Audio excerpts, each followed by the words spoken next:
There are armies that fought for power. And then there are those that made the entire world stop in fear. These militaries weren't just strong, they were unstoppable. They crushed empires, ruled continents, and rewrote the fate of nations. From ancient warriors who marched without retreat, to modern machines that could end civilization in a single day, these are the 10 most powerful military forces in history, and their very names still echo in fear. War has always decided the rise and fall of civilizations, but only a few militaries in history rose above the rest. Not just through weapons, but through strategy, fear, ruthlessness, and power that reshaped entire continents. In this video, we reveal the 10 most powerful military countries the world has ever known, from empires that left no survivors to nations whose modern forces can strike anywhere on Earth. These are the armies that made kings surrender, made enemies tremble, and made the world afraid. Hey guys, tonight we journey back through the mists of time to stand in the shadow of giants. We're going to march alongside the most powerful military forces in history, the ones whose footsteps echoed across continents, and whose very names inspired awe and terror. You can almost feel the ground tremble beneath your feet, see the dust kicked up by a million marching sandals, and hear the distant cry of war horns, a sound that meant the world was about to change forever, for someone, probably not for the better. And let's be honest, if you were suddenly dropped into one of these ancient armies, you probably wouldn't survive this, not even the training montage. So before you get comfortable, take a moment to like the video and subscribe. But only if you genuinely enjoy what I do here. I'd love to see where you're all listening from tonight, so drop your city and local time in the comments below. It's always amazing to see our community span the globe.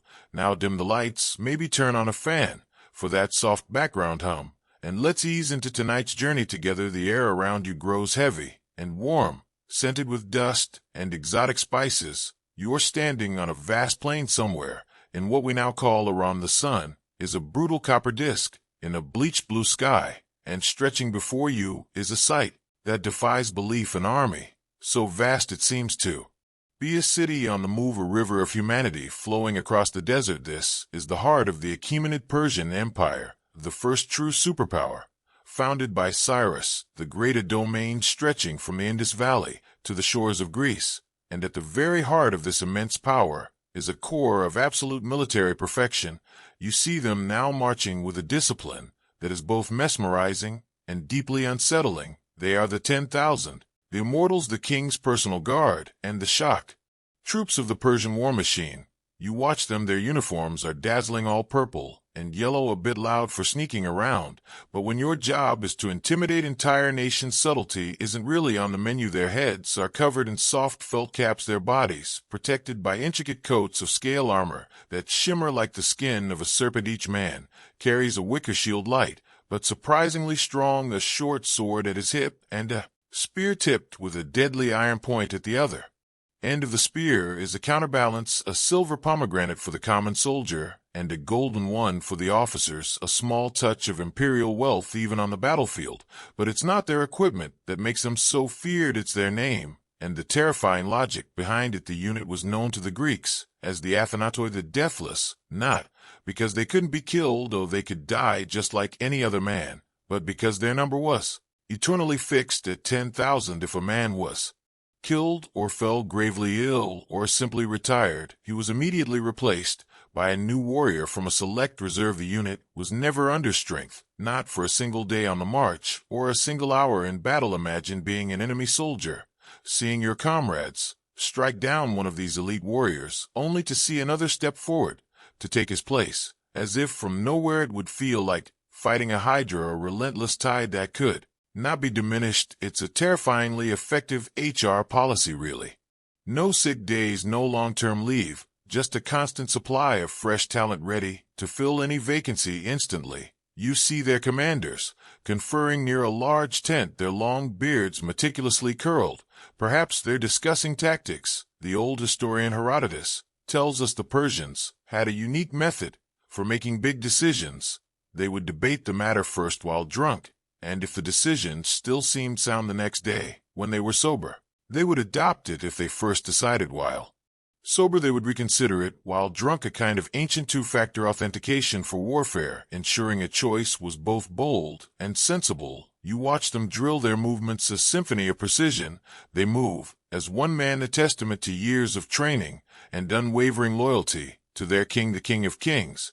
And as you stand there, in awe, a question forms in your mind, one that scholars still ponder, because historians still argue whether the Immortals were a specific permanent regiment with a unique name, or simply the king's royal bodyguard, the Anusia, drawn from the best Persian nobility, always numbering 10,000. Perhaps the name immortal was just a Greek misunderstanding of the Persian word for companions. We may never know for sure, but what is certain is that when these men marched, the world trembled. They were the tip of the Persian spear, the embodiment of the empire's might, of force that projected power. From the deserts of Egypt to the mountains of Afghanistan, they were the first great super army, setting a standard of discipline and psychological warfare that would be copied and feared for all of history to come. You can feel their presence, a low hum of controlled power, a silent promise of destruction for any who dared to defy the great king. And this is just the beginning, just the first of the giants whose shadows we'll walk in tonight. Their story is one of organization and overwhelming numbers, a foundation upon which other empires would build even greater legacies of conquest. The formidable sight of those 10,000 immortals is only one piece of the puzzle, a sharp and deadly piece to be sure, but an empire this vast isn't held together by soldiers alone. You turn your gaze from their shimmering scale armor and follow the path of a lone rider galloping away from the camp, his horse kicking up a plume of ochre dust that hangs in the still air. He is riding on a marvel of engineering, the lifeblood of the Achaemenid Empire, the royal road, and as you watch him shrink into a distance, you begin to understand the true scale of Persian power. This road isn't just a dirt track, it is a highway stretching over 1,600 miles from the city of Susa, in the heart of Persia, all the way to Sardis, near the Aegean coast in modern-day Turkey. It is the central nervous system of the empire, a conduit for armies' information and tribute. And along this road, every 15 miles or so, is a posting station, a caravanserai with fresh horses and supplies waiting. This system allowed the king's messengers to cover the entire length of the road in just 7 days, a journey that would take a normal traveler 3 months. It's the ancient world's version of a fiber optic cable, a Pony Express, on an imperial scale, and Herodotus, the Greek historian, wrote with a sense of wonder that neither snow nor rain nor heat nor gloom of night stays these couriers from the swift completion of their appointed rounds, a phrase that sounds suspiciously familiar to anyone who's ever waited for a package. Though these couriers probably had a much lower rate of leaving a wee missed you slip, you can almost hear the thunder of hooves, a continuous relay race of vital intelligence passing from one rider to the next. A message from a governor in the west warning of Greek unrest could reach the king in his palace in a week, allowing for a response that was shockingly swift. For the ancient world, this road was the key to control. It meant armies could be dispatched quickly, rebellions could be crushed before they grew, and the king's authority could be felt in the most distant corners of his realm. It was maintained meticulously, cleared of bandits and obstacles, a testament to Persian organization. But the Persians didn't just conquer the land, they also set their sights on the sea. You leave the dusty interior and find yourself on the sun-drenched coast of Phoenicia. The air now tastes of salt and brine, and before you is another expression of Persian might, the grand fleet. It's a breathtaking sight, hundreds upon hundreds of warships called triremes, long slender vessels with 3 banks of oars and a devastating bronze ram at the prow. A forest of masts and sails stretches across the horizon. But here's the quirky part, the Persians themselves weren't great sailors. They were a land-based people, lords of the horse and bow. So they did what any good CEO would do. They outsourced. The navy was primarily crewed and commanded by their maritime subjects, the skilled Phoenicians, the Ionians, the Egyptians, and Cypriots. It was a multinational naval force, all fighting under the Persian flag, which must have made for some very interesting communication challenges on deck, probably a lot of pointing and frustrated shouting. But it worked. It gave the Persians control of the eastern Mediterranean, the Black Sea, and the Persian Gulf. They could move their armies by sea, launching amphibious invasions and blockading enemy ports. A classic mainstream historical fact is the sheer scale of the fleet Xerxes assembled to invade Greece, said to be over 1,200 warships, a number that terrified the Greek city-states, but Persian ambition sometimes outstripped even their immense resources, leading to one of history's most audacious engineering projects. A previous fleet had been wrecked, rounding the treacherous Mount Athos Peninsula. So, when Xerxes planned his invasion, he decided he wasn't going to let a pesky thing like geography get in his way. He simply ordered a canal to be dug right through the base of the peninsula, a channel wide enough for two triremes to pass each other. It took 3 years of backbreaking labor, but they did it, a monumental feat of engineering, just to avoid a storm. It was the ultimate power move, and it's here that we find a point of scholarly contention, as historians still argue whether the Persian fleet was built primarily for military conquest or if its main function was to secure and control the lucrative sea trade routes, acting as a powerful deterrent, a kind of imperial coast guard that made everyone think twice before challenging Persian economic dominance. Perhaps it was both a tool of war and a guarantor of the Pax Persica, a peace enforced by the threat of overwhelming naval power. You stand there watching the disciplined rowers drive a trireme through the waves, a stark contrast to the lone horseman on the royal road. One projects power over land, the other over sea. Together, they form a network of control that holds this vast multicultural empire together, an empire that could move men and messages faster and further than anyone had ever done before. It was a system of power projection that made the world afraid, not just of its armies like the immortals, but of its incredible reach, its ability to appear anywhere, anytime, by land or by sea, a logistical masterpiece that was the true foundation of its strength. And it's this very system that would be tested and ultimately broken by our next great military power force from the rugged hills of Macedonia, the world of Persian grandeur, with its shimmering immortals and its vast royal road, feels stable, eternal almost.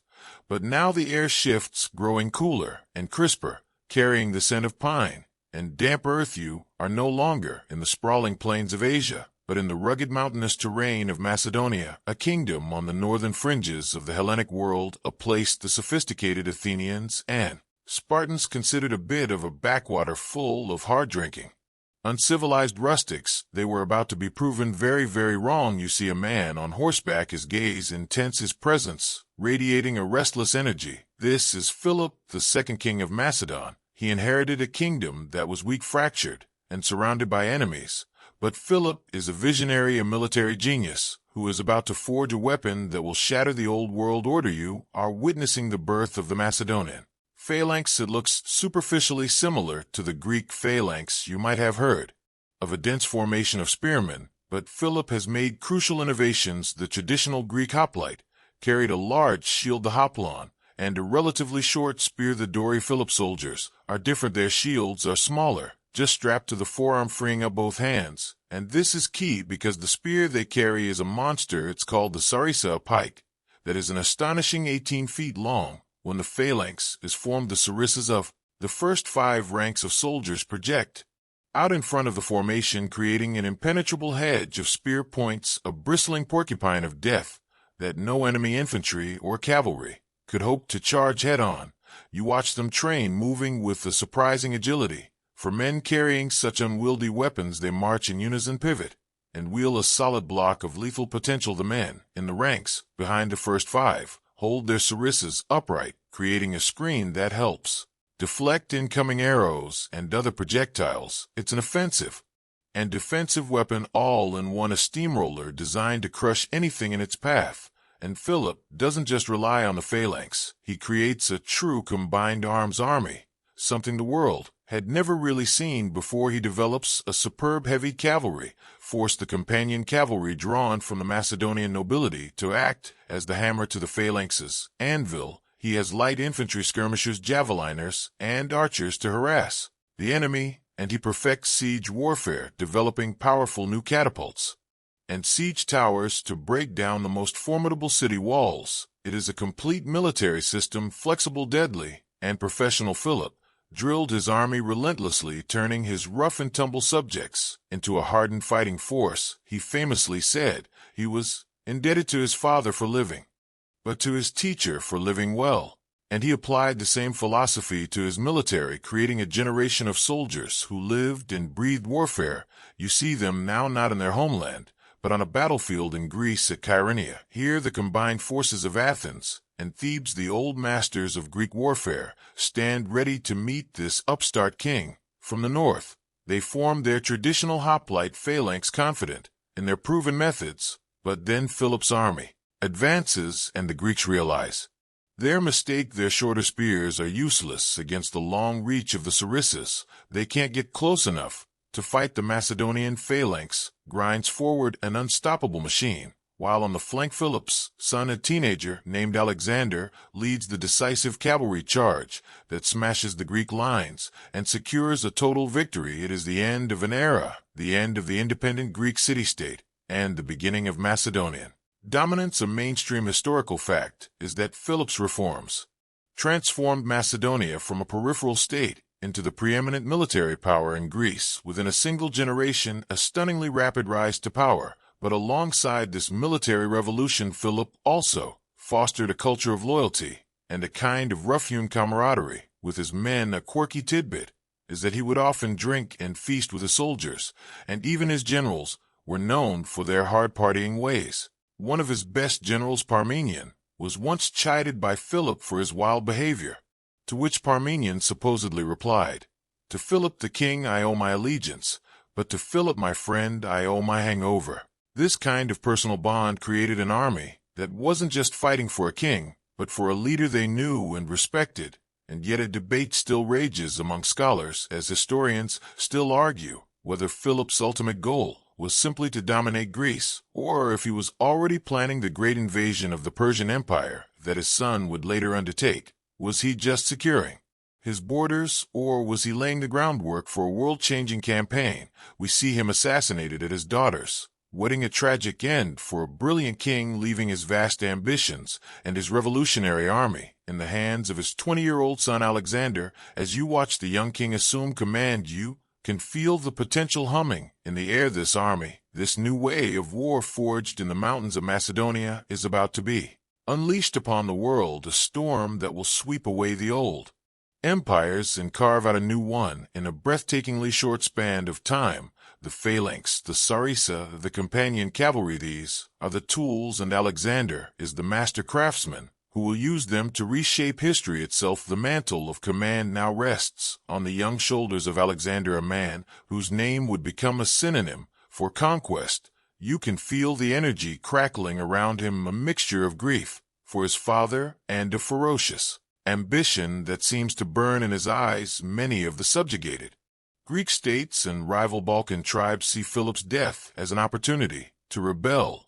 They think the boy king will be weak, easy to overthrow. They are about to learn a brutal lesson in speed and ruthlessness. Alexander moves with lightning speed, marching his army south, crushing the rebellion in Thebes, so utterly razing the city to the ground. As a warning to all that, he solidifies his power base in a single brutal campaign. With Greece pacified, he turns his eyes east to the prize his father had dreamed of, the vast Persian Empire. It seems like an impossible task, a small kingdom against a superpower that spans 3 continents. But Alexander has his father's army and a mind for strategy that is nothing short of genius. You are now standing on the plains of Gaugamela in modern-day Iraq. The fate of the Persian Empire hangs in the balance. Before you is the immense Persian army under Darius III, a force that vastly outnumbers Alexander's Macedonians. Darius has chosen this wide-open plain specifically to nullify the Macedonian phalanx and give his scythe chariots and superior cavalry numbers room to maneuver. He has even had the ground flattened to make the chariot charge more effective. It's a terrifying sight, a sea of soldiers stretching to the horizon. Alexander's generals are nervous. Some advise a night attack, but Alexander famously scoffs, "I will not steal my victory."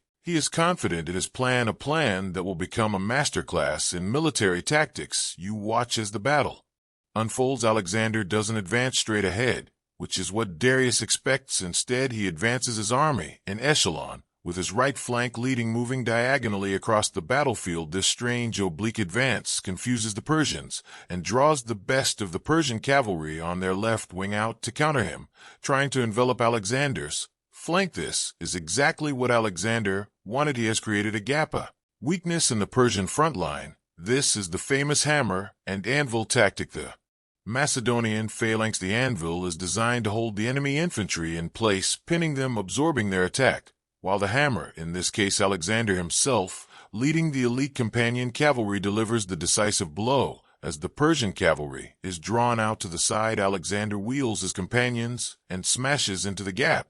He has created a spearhead of heavy cavalry aimed directly at the heart of the Persian army. At Darius himself, the charge is devastating. The companions crash through the disorganized Persian guards, and Darius, seeing the furious charge heading straight for him, panics and flees the battlefield. The sight of the great king running for his life shatters the morale of his army. The vast Persian force, which seemed so invincible just hours before, dissolves into a rout. It is a total victory, a triumph of tactics and discipline over sheer numbers. It's a mainstream historical fact that Alexander's victory at Gaugamela effectively destroyed the Achaemenid Persian army and led to the fall of the empire. He would go on to capture the great cities of Babylon, Susa, and Persepolis, becoming the new master of Asia. But Alexander was more than just a brilliant general. A quirky tidbit reveals his deep fascination with the cultures he conquered. He would often adopt local dress, encourage his men to marry Persian women,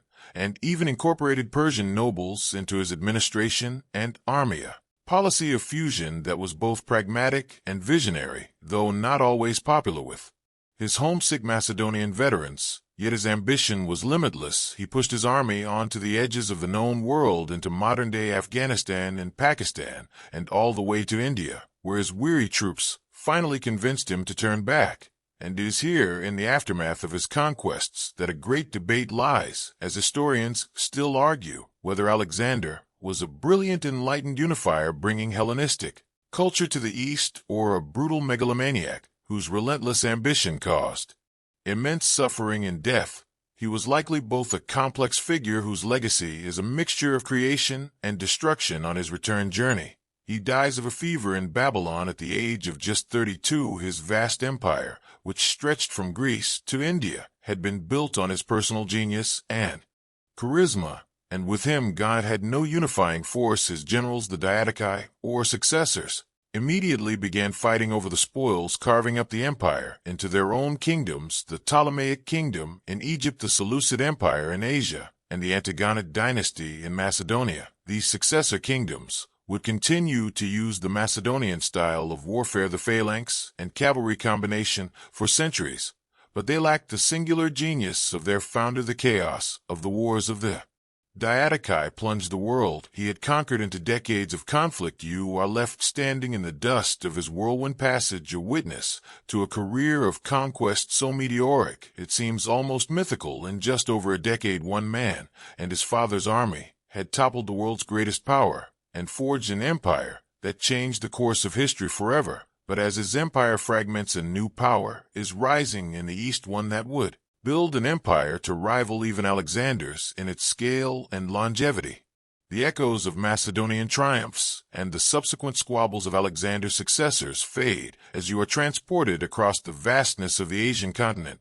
The air grows thick with the scent of millet fields and wood smoke. You are now in ancient China, during the reign of the mighty Han dynasty, an empire contemporaneous with the late Roman Republic and early empire, but a world away in culture and in its approach to warfare. You stand on a packed earth parade ground surrounded by a legion of soldiers, but these are not the spear-wielding phalanxes of the West. These soldiers are equipped with a weapon that represents a pinnacle of ancient Chinese technology, the crossbow. The soldier next to you hefts his weapon. It is a marvel of bronze engineering. A sophisticated trigger mechanism allows a single soldier to command a weapon of immense power, far greater than what a simple bow and arrow could achieve. The string is drawn back not just by arm strength, but by using the powerful muscles of the legs and back locking it into place until the perfect moment to shoot. This means the Han army could equip its soldiers with incredibly powerful crossbows capable of piercing armor at a distance,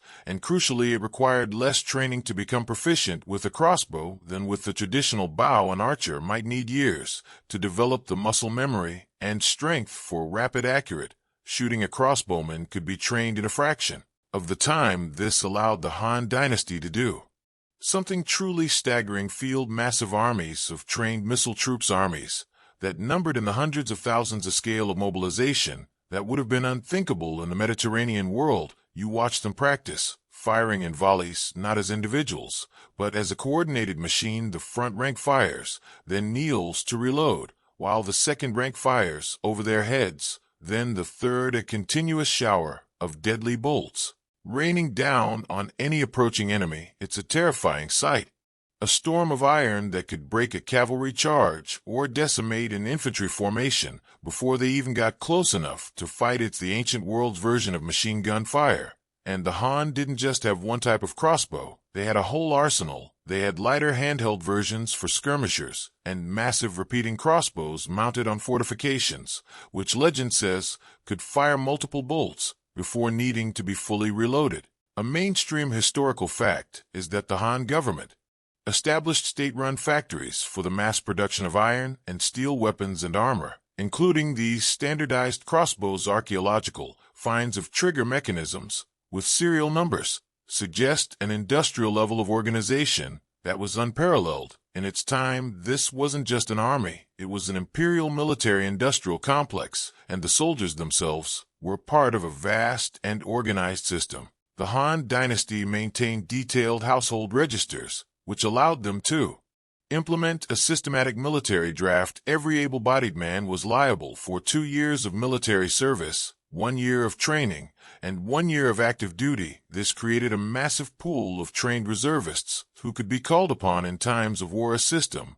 that ensured the empire always had the manpower it needed to defend its vast borders. You can see the sheer professionalism of it all, from the standardized equipment to the well-drilled formations. A quirky tidbit about Han military life comes from their logistical planning. Military handbooks from the period detail not just tactics, but also the precise rations each soldier was entitled to, including specific amounts of grain and even pickled vegetables. It shows a level of administrative detail that is often overlooked, but is absolutely essential for keeping a large army in the field. It's one thing to have 1 million men on paper, it's another thing to feed them. And here again a debate arises among scholars, because historians still argue whether the crossbow's dominance in Han warfare was purely a matter of technological superiority, or if it was also a reflection of a military doctrine that prioritized offensive long-range engagements over the shock tactics of close-quarters combat. Was it a choice born from a desire to minimize casualties and leverage their industrial strength, or was it dictated by the nature of their primary enemy, the swift horse archers of the northern steppes? Whatever the reason, the result was a military machine of incredible power and scale. The Han army was the shield of a sophisticated and prosperous civilization, an empire that saw itself as the center of the world. You watch the crossbowmen reset their mechanisms, the quiet click-clack of bronze, and with a sound of latent power, a promise of the deadly storm they could unleash at a moment's notice. This was an army built on technology, organization, and sheer numbers of force, perfectly adapted to its environment and the challenges it faced. It was a power that looked inward and north, protecting its heartland from the endless threat of nomadic horsemen from the great steppes, a threat they would seek to contain with another monumental feat of engineering. The meticulously drilled formations of Han crossbowmen on the parade ground are a symbol of imperial order, but that order was forged in the face of a constant and terrifying threat. You now find yourself transported northward to the windswept frontiers of the empire. The air is colder, thinner.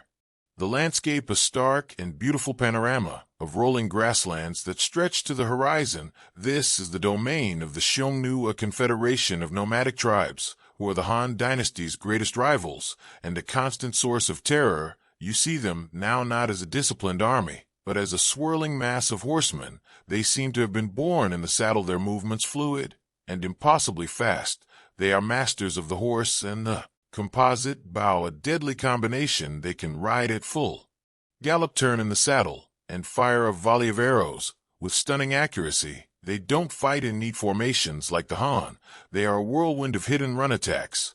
They will swarm an army, peppering it with arrows from all sides, fading away, if charged, only to reappear on a flank or in the rear. It's a frustrating and terrifying way to fight, a style that the slower infantry-based Han armies initially struggled to counter. The Xiongnu lived off the land. Their armies were their entire society. On the move, they coveted the immense wealth of the Han Empire, its silk, its grain, its cities, and for decades they raided with impunity, storming across the frontier to plunder and slaughter. It was in response to this existential threat that the Han were forced to evolve and to build. You are standing now in the shadow of one of humanity's most breathtaking achievements, the Great Wall, or at least its Han Dynasty precursor. It's not the grand Ming Dynasty stone wall we picture today, but a more practical construction of rammed earth and watchtowers stretching for thousands of miles across the northern frontier. It was less of a solid barrier and more of a massive surveillance and communication system. The watchtowers were garrisoned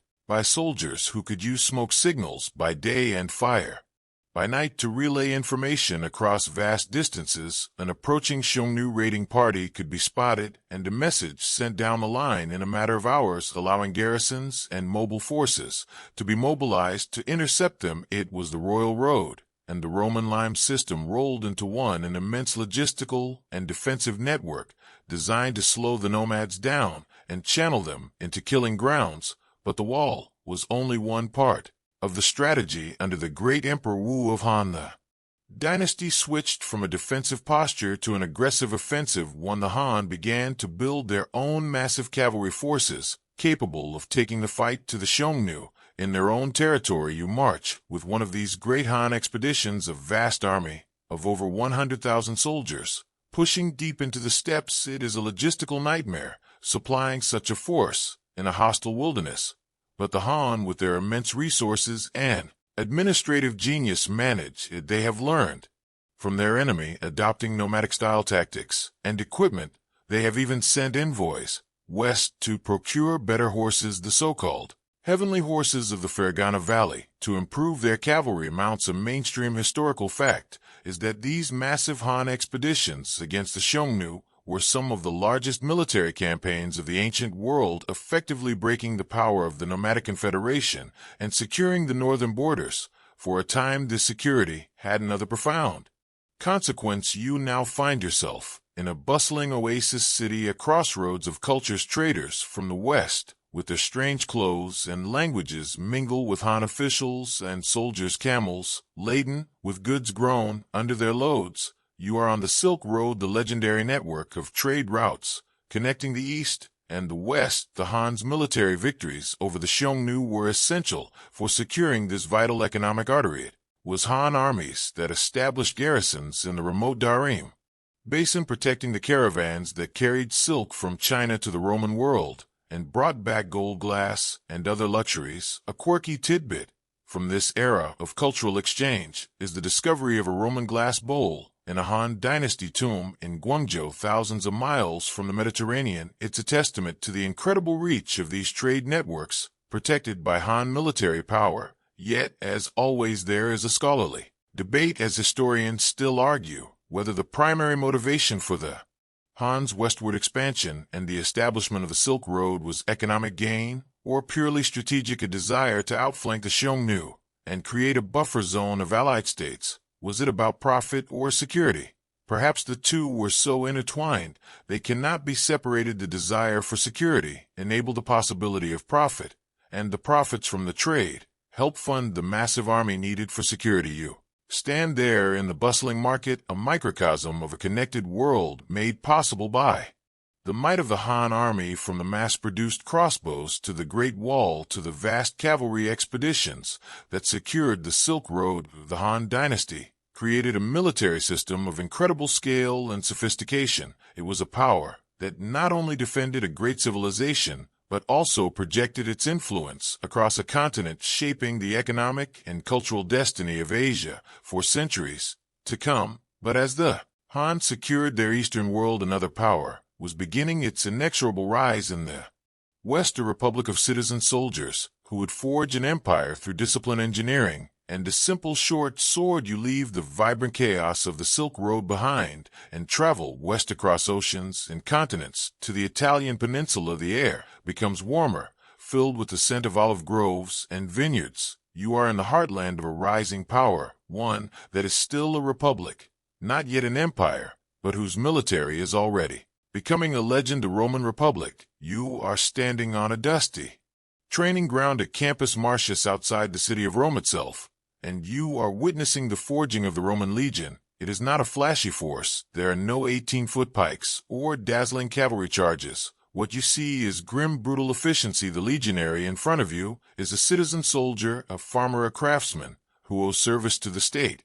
He is not a professional in the way a Han soldier was, at least not yet, but he is part of a system that will turn him into one of the most effective infantrymen in history. His equipment is ruthlessly practical. He wears a simple bronze helmet, the Montefortino type, a chainmail shirt, the Larica Hamada, which offers excellent protection and flexibility, and he carries a large oval shield, the scutum, made of wood and leather, with a metal boss in the center that can be used as a weapon in its own right, but his primary weapon is the one that will conquer the Mediterranean world, the Gladius Hispaniensis, a short double-edged stabbing sword. It's not a heroic dueling weapon. It is a butcher's tool designed for close-quarters combat, for thrusting into an enemy's gut from behind the safety of a wall of shields. You watch them train endlessly. They march for miles in full armor, building the stamina that would allow them to outmarch any opponent. They practice building a fortified camp every single night, a masterpiece of ditch digging and palisade building that meant a Roman army was never caught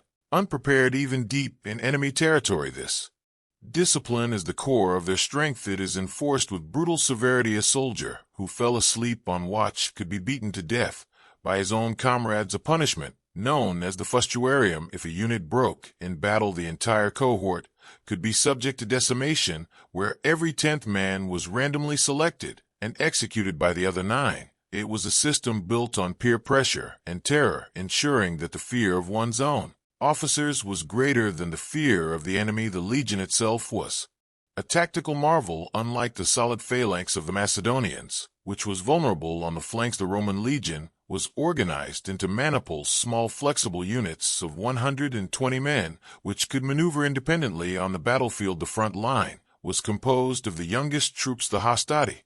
Behind them were the more experienced principes, and in the rear were the veterans, the triarii. The old Romans saying, "It has come to the triarii," meant a situation was desperate. These maniples would attack in waves. The hastati would engage, and if they couldn't break the enemy, they would fall back through the gaps in the line of the principes, who would then advance to continue the fight. This system gave the legion incredible staying power and flexibility, allowing it to adapt to different terrains and enemy tactics. It's a mainstream historical fact that the Marian reforms of the late 2nd century BC transformed the army from a militia of property-owning citizens into a professional standing army loyal to their generals rather than the state. This shift created more effective soldiers, but also set the stage for the civil wars that would ultimately destroy the Republic and give rise to the Empire. A quirky and slightly disgusting tidbit from Roman military life is the use of a vinegar and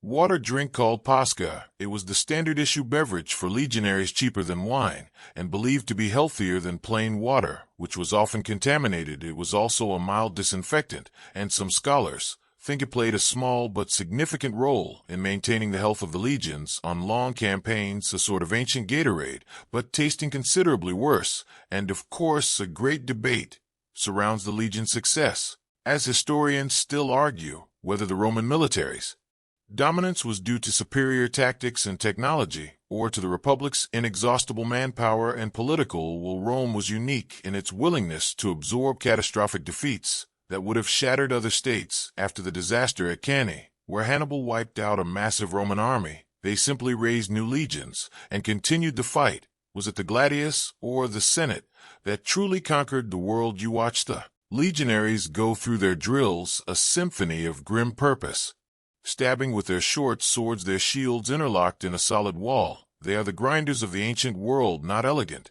But relentless, they don't break.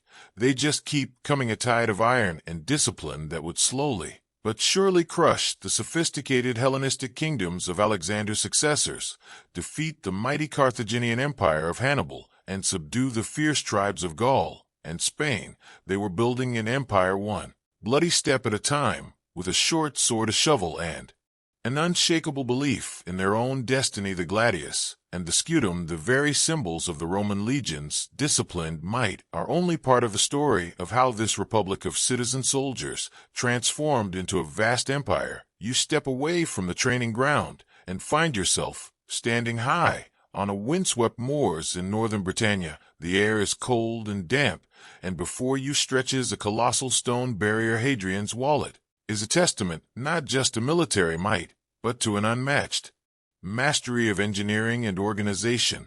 You walk along its imposing height, a physical manifestation of Rome's imperial ambition and its incredible ability to control territory. For centuries, this wall wasn't just a defensive barrier against the unruly tribes to the north. Though it certainly served that purpose, it was also a control point for trade, a custom station, and a powerful psychological symbol of Roman authority to all who lived within its shadow. It was one small part of an empire-wide network of fortifications, roads, and administrative centers, all designed to project and maintain Roman power across a domain that stretched from Britannia to the deserts of Mesopotamia, and from the Rhine to the Nile. The legions were the iron fist, but the infrastructure was the sinews and bones that connected and sustained the entire body of the empire. Imagine the sheer scale of it: over 50,000 miles of paved roads, crisscrossing the empire, connecting distant provinces to the heart of Rome. These roads were military highways designed for the rapid movement of legions and supplies. They were built by the soldiers themselves, a constant practical application of their engineering skills, and a way to keep them busy and productive.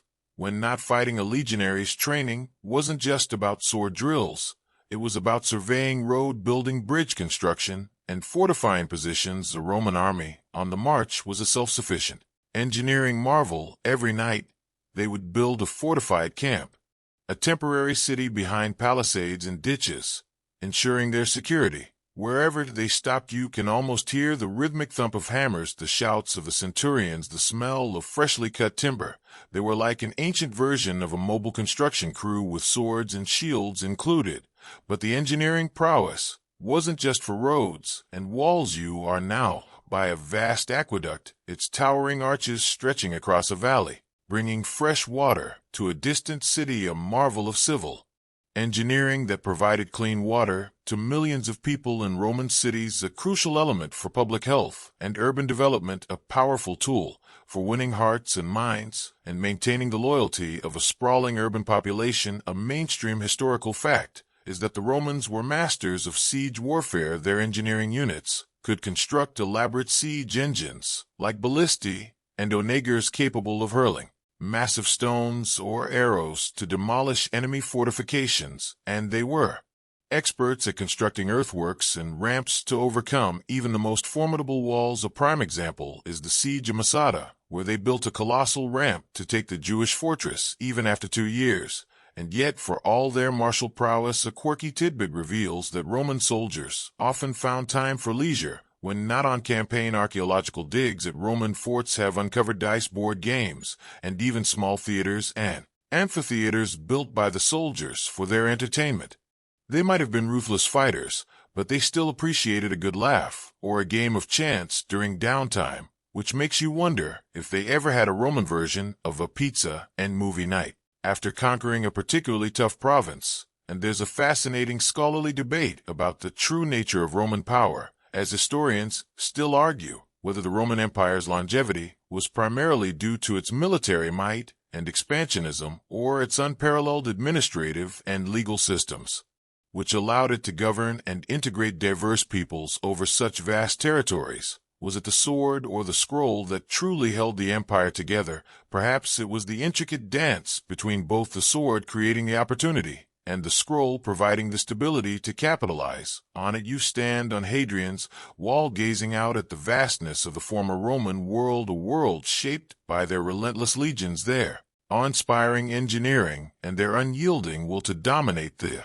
landscape is dotted with the ruins of their forts, their villas, their roads, a legacy of stone and iron that whispers of an empire that defined an age. They were the architects of dominion, building a world where their presence was felt in every corner, from the distant outposts of Britannia to the sun-baked sands of Egypt. But even such a vast and powerful empire would eventually face its own challenges from within and without, paving the way for the rise of new forces, new ways of war that would sweep across the land like a desert wind. The stone-cold certainty of Roman dominance, with its legions and its perfectly engineered roads, begins to crumble, not overnight, but in a slow decline that leaves a power vacuum across much of the known world. The air around you changes again, becoming hot, dry, and filled with the scent of sand and incense. You are no longer in the green hills of Europe, but in the vast sun-scorched deserts of the Arabian Peninsula. Here a new force is coalescing, one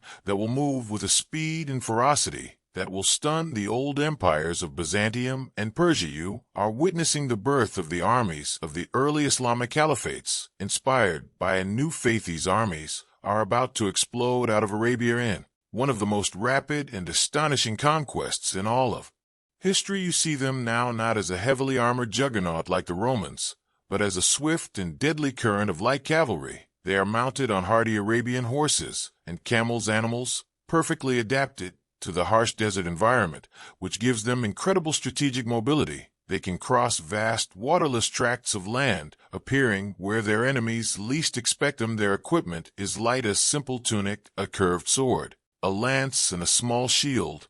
They are not weighed down by the heavy armor and logistical trains of the Roman or Sassanid Persian armies. They fight against these two colossal but exhausted empires, which have just fought each other to a standstill in a decades-long war, leaving them depleted and vulnerable. The Arab warriors are masters of the raid, the skirmish, and the rapid maneuver. They can strike deep into enemy territory, disrupt supply lines, and then melt back into the desert before a larger, heavier force can be brought to bear against them. It is a form of warfare perfectly suited to their strengths and the weaknesses of their opponents. One of their most brilliant commanders, Khalid ibn al-Walid, known as the Sword of Allah, was a master of this kind of warfare. He led his forces on a daring march across the waterless Syrian desert to outflank the Byzantine army at the Battle of Yarmouk, a feat of endurance and strategic genius that was considered impossible by his enemies. The battle itself was a masterpiece of tactics, a 6-day engagement where the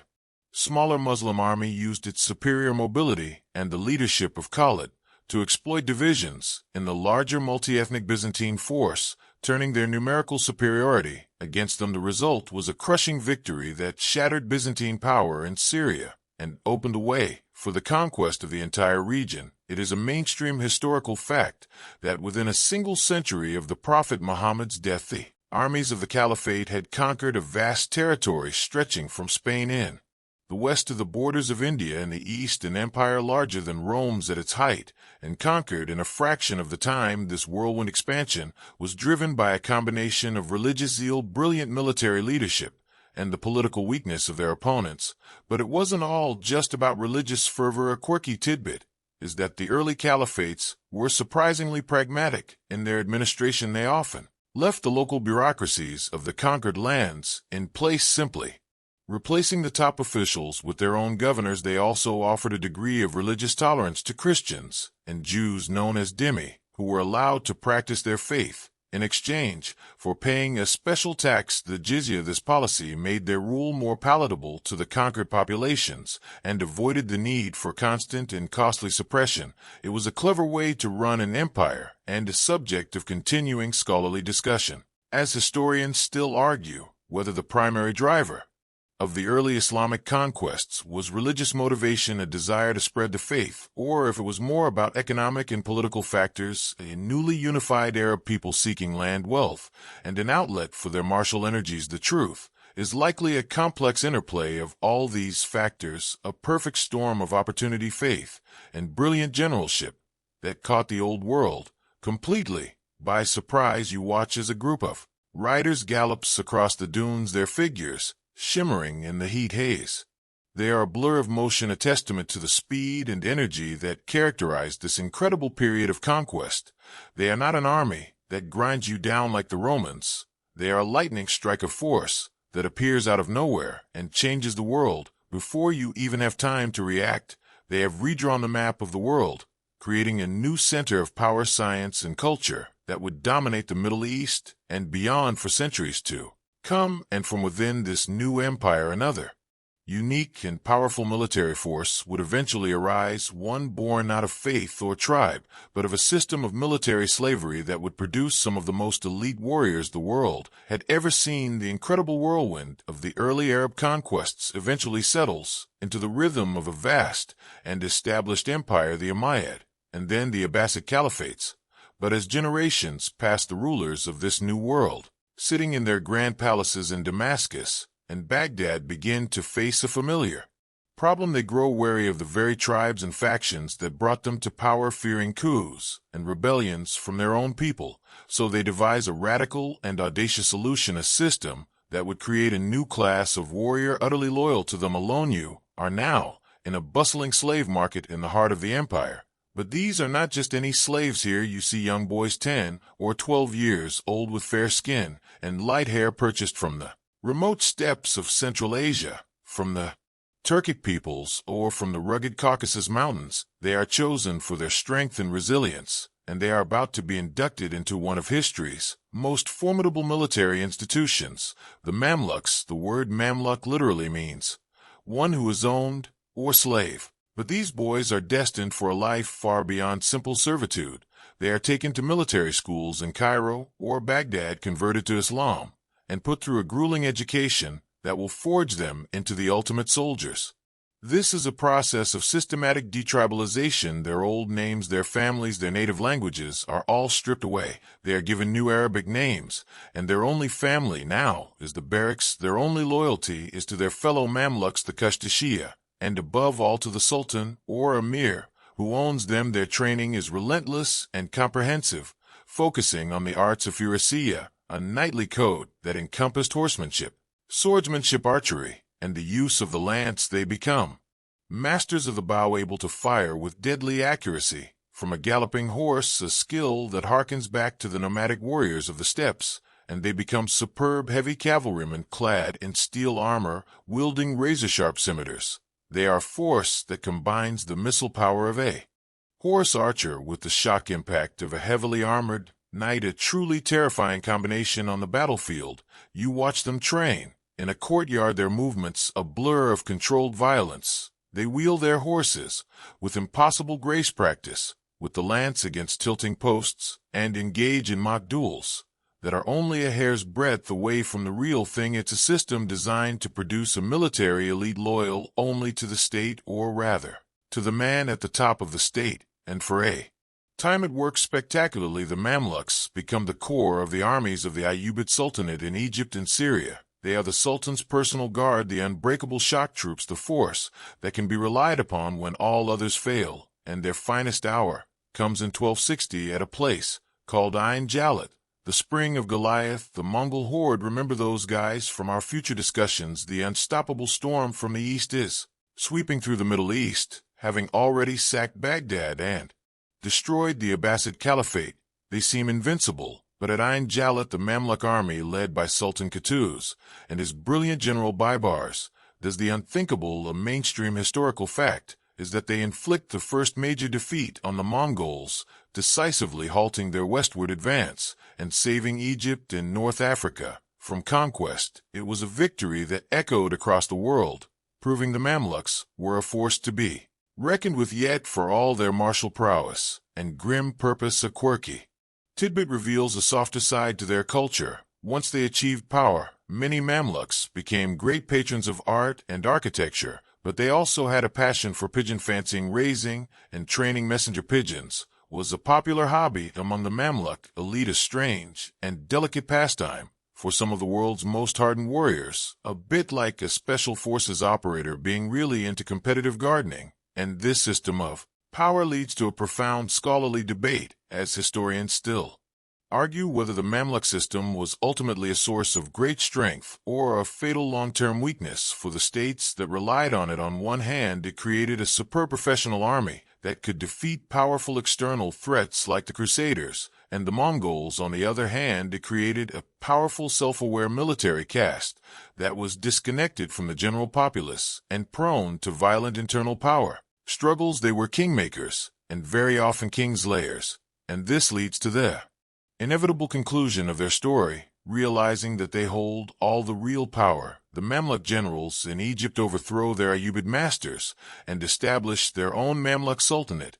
In 1250, the slave soldiers become the sultans, the owned become the owners. It is a stunning rise to power, a military coup on a dynastic scale. You can almost picture it, a man who began his life as a terrified boy sold into slavery on the steppes now sits on the throne in Cairo, one of the richest cities on earth. He is a product of a brutal system that made him into the perfect warrior, and he has ridden that skill all the way to the top.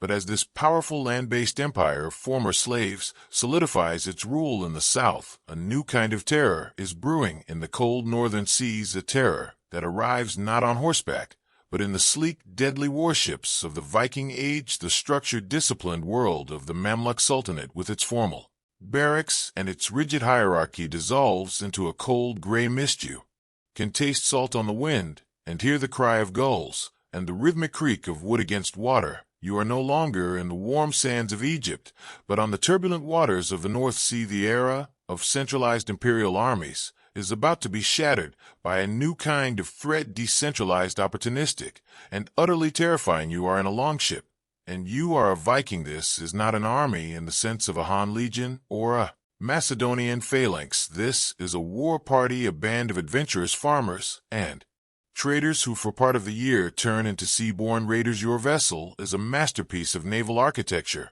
the Viking longship. It is long, narrow, and shallow-drafted. This design makes it incredibly fast and versatile. It can handle the open ocean on a voyage to Iceland or Greenland, but it can also sail up shallow rivers far inland, allowing you to strike at targets that thought they were safe from sea raiders, like monasteries and towns. Deep in the heart of Francia or England, the ship is powered by a single large square sail, and by the raw muscle power of the men on board. You sit on a sea chest that holds your personal belongings, and you pull on a heavy oar in time with the others around you. The ship feels alive beneath you, responding instantly to the waves and the rudder. It's a dragon on the water, a serpent that can appear without warning on any coast, any estuary, any river. Your motivation is not conquest in the grand imperial sense, at least not at first. It's about wealth, about acquiring silver, portable goods, and slaves to increase your status and prosperity back home in Scandinavia. You are an entrepreneur of violence, a wolf of the sea seeking profit. Where you can find it, the raids are sudden and brutal. You land on an undefended stretch of coast, perhaps near a rich monastery, like Lindisfarne in England, a place full of treasure, and with inhabitants who are not trained to fight. You and your shipmates swarm ashore. A terrifying sight, with your round shield, your iron helmets, some perhaps with intimidating visors or nose guards, and your most prized possession, your axe. You fight with the ferocious personal courage, a warrior ethos that values bravery in battle above all else. There is no complex formation, no grand strategy. It is shield wall against shield wall, a brutal, grinding affair of hacking and stabbing where individual strength and ferocity can turn the tide. A mainstream historical fact is that the first recorded Viking raid on Lindisfarne in 793 sent a shockwave of terror throughout Christian Europe. Alcuin of York, a leading scholar, wrote, "Never before has such a terror appeared in Britain as we have now suffered from a pagan race. The heathens poured out the blood of saints around the altar and trampled on the bodies of saints in the temple of God like dung in the streets." This captures the horror and bewilderment of the victims who saw these raids as a punishment from God. The Vikings were the nightmare of coastal Europe.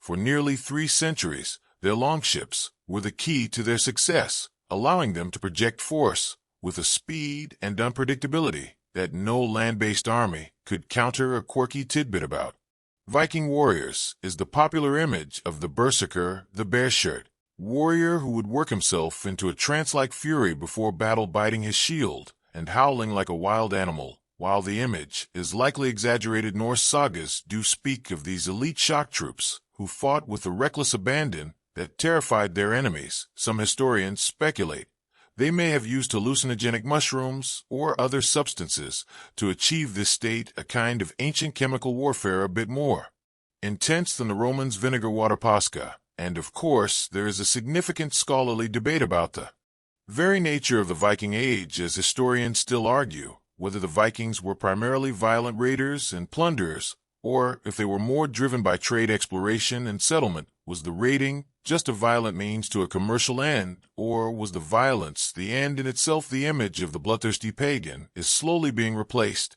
by a more nuanced view of a dynamic society that was also engaged in complex trade networks and peaceful colonization. You sit in the longship, the spray cold on your face, looking towards the hazy coastline of a foreign land. You are not part of a vast imperial machine. You are part of a small brotherhood bound by oath and the pursuit of glory and silver. You are the agent of chaos, the unpredictable variable that has been thrown into the equation of early medieval Europe. Your longship gives you a freedom of movement that is its own form of power, the power to choose your target, to strike where you are not expected, and to vanish back into the sea before any organized defense can be mounted. It is a terrifyingly effective business model, and it would change the face of Europe forever. But the Vikings were not just destroyers, they were also builders and settlers, a transformation we will explore next. The image of the Viking as a wild-eyed raider leaping from his longship, axe in hand, is a powerful one,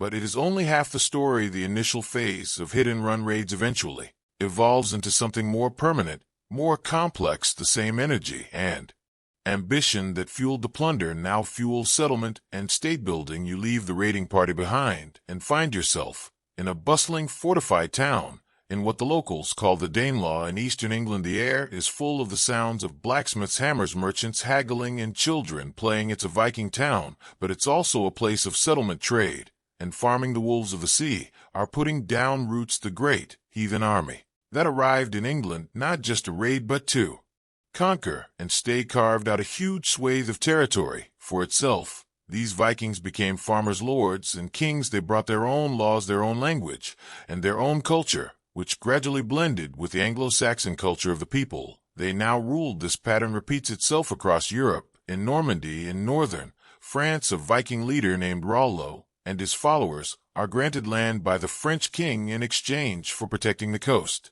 from other Viking raiders, a classic case of hiring a poacher to be the gamekeeper. Within a few generations, these Norsemen, the Normans, adopt the French language, French customs, and French military tactics, becoming one of the most formidable knightly cultures in Europe. It's a stunning transformation from pagan raiders to Christian feudal lords, and it's these very Normans who will go on to conquer England in 1066 under William the Conqueror, a descendant of Rollo. The Vikings were incredibly adaptable. They were not just a static force of destruction, they were a dynamic people who responded to opportunities wherever they found them. You journey further east, now to the great rivers of what will become Russia. Here, Swedish Vikings, known as the Russ, traveled down the river systems, not just to raid, but to trade. They traded furs, wax, honey, and slaves for the silver dirhams of the Abbasid Caliphate, remember them, and the silks of the Byzantine Empire. They established fortified trading posts that grew into cities like Novgorod and Kiev. They became the ruling class, the princes of the early Kievan Rus state, laying the foundation for modern Russia and Ukraine. It's a mainstream historical fact that this eastward expansion connected the Baltic Sea with the Black Sea and the Caspian Sea, creating a vast north-south trade artery that was as significant as the East-West Silk Road. It was a Viking-controlled trade superhighway, but perhaps the most prestigious job a Viking could get was not as a king or a merchant, but as a mercenary in the service of the Byzantine Emperor in Constantinople. You are now in the dazzling capital of the Eastern Roman Empire, the richest city in the Christian world, and you see a group of towering blonde warriors standing guard at the emperor's palace. They are the Varangian Guard, the elite personal bodyguard of the Byzantine Emperor. For centuries, this unit was composed primarily of Norsemen and later Anglo-Saxons fleeing the Norman conquest. They were famous for their fierce loyalty, as they had no local ties, or political ambitions in the Byzantine court. Their only loyalty was to the man who paid them their massive axes, and their intimidating presence made them the most feared and respected unit in the city. A quirky tidbit about the Varangian Guard comes from the account of a future Norwegian king, Harald Hardrada, who served in the Guard as a young man. He made a fortune fighting for the emperor across the Mediterranean from Sicily to the Holy Land, and the Norse sagas are full of his adventures, including a story about him having to sneak out of Constantinople after a dispute with the empress by hijacking a ship. It's a tale that sounds like a proper action movie plot, and it shows the incredible journeys these men undertook. And as always, the debate continues among scholars as historians still argue whether the Viking assimilation into cultures like Normandy and Kievan Rus was a sign of their inherent adaptability or simply the inevitable absorption of a smaller population by a larger, more established civilization. Did they consciously choose to adapt, or were they simply overwhelmed by the cultures they conquered? The truth is probably a mix of both, a pragmatic choice to adopt the customs and religion that would allow them to hold onto the power and land they had won. You stand back and consider the incredible arc of the Viking Age, from the terrifying raids of the longships to the establishment of kingdoms in England and Russia, and the elite service of the Varangian Guard in Constantinople. They were a force of change, a catalyst that disrupted old orders and created new ones. They were raiders, settlers, traders, and mercenaries, a people who left their mark from North America to the Middle East. They were a testament to the power of maritime mobility and sheer audacious ambition. But even as the age of the Vikings was fading, a new storm was gathering on the far side of the world, a force so vast and so devastating it would make all that came before it seem like a minor tremor before a world-shattering earthquake. The Mongol horde was coming. The world of Viking kings and Byzantine emperors dissolves into a vast, unending sea of grass. You are on the great steppe of Central Asia, a landscape of harsh extremes, scorching summers and brutal winters. This is the world that will give birth to the most terrifying and efficient military machine in history. For centuries, the nomadic tribes of this region, the Tatars, the Merkits, the Karaits, and the Mongols, have fought amongst themselves, raiding each other for horses and wives. But now a single man is about to unite them and unleash their collective fury upon the settled world. You see him in the midst of a great gathering, a Kurultai of Mongol chiefs. He is not exceptionally tall or imposing, but his eyes burn with an intensity that commands absolute authority. This is Temujin, soon to be proclaimed Genghis Khan, the universal ruler. He has endured a brutal childhood of poverty and slavery, which has forged him into a leader of supreme cunning, ruthlessness, and vision. He understands the strength of the steppe nomads, their unparalleled horsemanship, their hardiness, their mastery of the composite bow, but he also understands their weakness, their endless tribal divisions, and he will change that. He reorganizes Mongol society itself, breaking up the old tribal loyalties and restructuring the army into a decimal system, units of 10 or of 100 zun, of 1,000 Mingan, and 10,000 Tumen. Loyalty is no longer to your tribe or clan, it is to your commander, and ultimately to him alone. This reorganization creates a unified and disciplined force that is utterly loyal to his command. It is a revolution in nomadic society. The Mongol warrior you see before you is the ultimate light cavalryman. He is practically born on a horse and can ride for days on end, sleeping and eating in the saddle. He carries a powerful composite bow made of sinew, wood, and horn, capable of shooting armor-piercing arrows over incredible distances.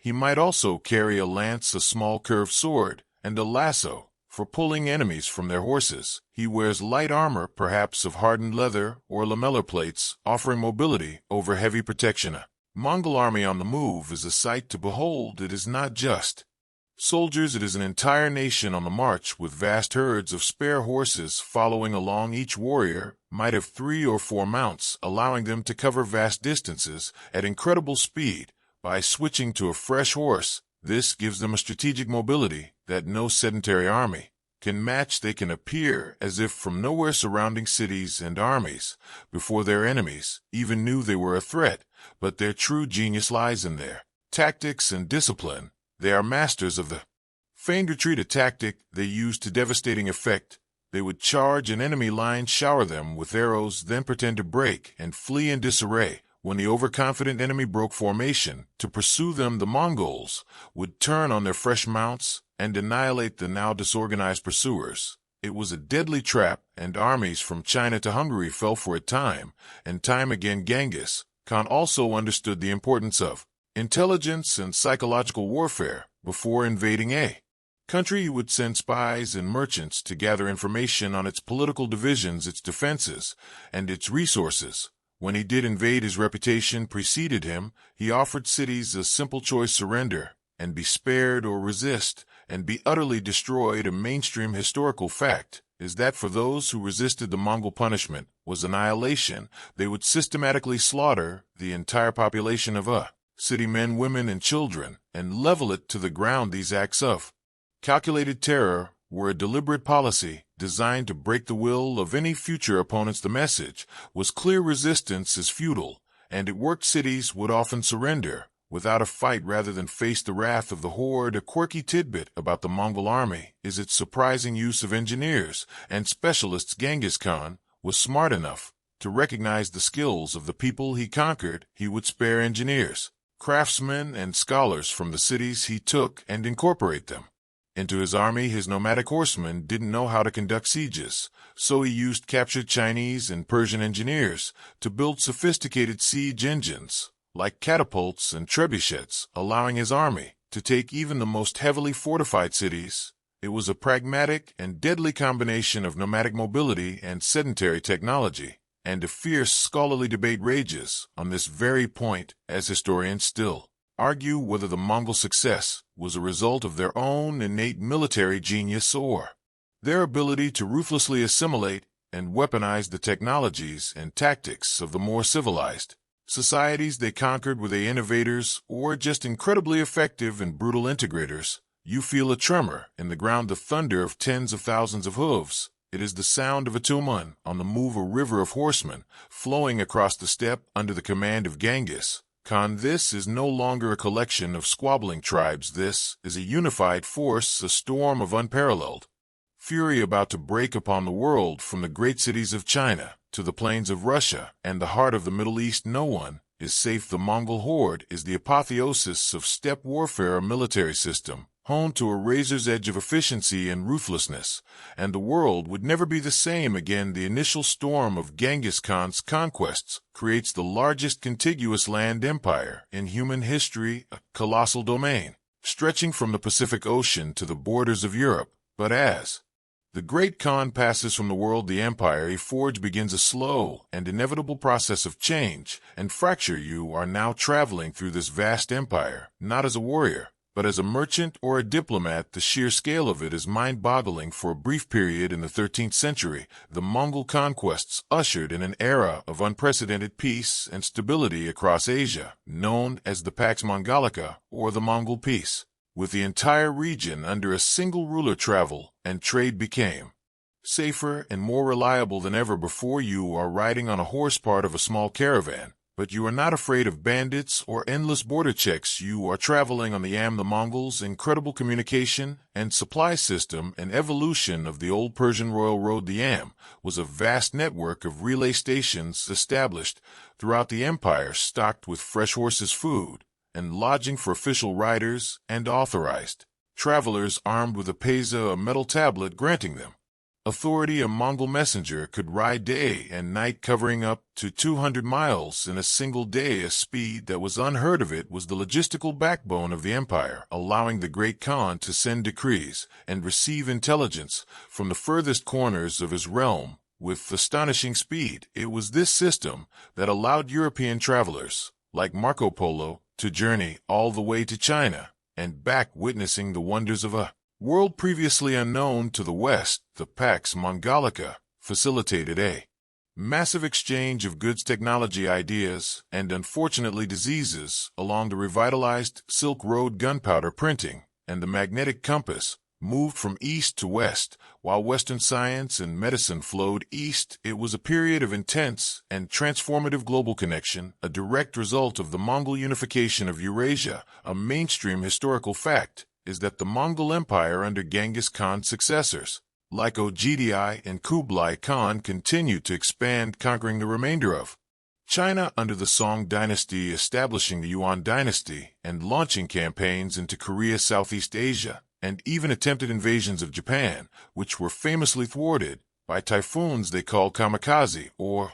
divine winds. But even as the empire reached its maximum extent, the seeds of its division were already sown. A quirky tidbit from this era of cultural blending comes from the court of Kublai Khan in China. The Mongol ruler, who hosted Marco Polo, was a great patron of the arts and sciences, but he also maintained many of his steppe traditions within the Forbidden City, including having fermented mare's milk, the traditional Mongol drink kumis, served in golden goblets at his grand imperial banquets. It's a wonderfully strange image of a nomadic horse lord trying to maintain his cultural identity while ruling one of the world's most ancient and sophisticated civilizations, and herein lies the great tension and the great scholarly debate, as historians still argue whether the Mongol Empire was a truly unified entity or if it was always a loose collection of up-punched personal territories granted to Genghis Khan's sons and grandsons, whose rivalries and diverging interests made its eventual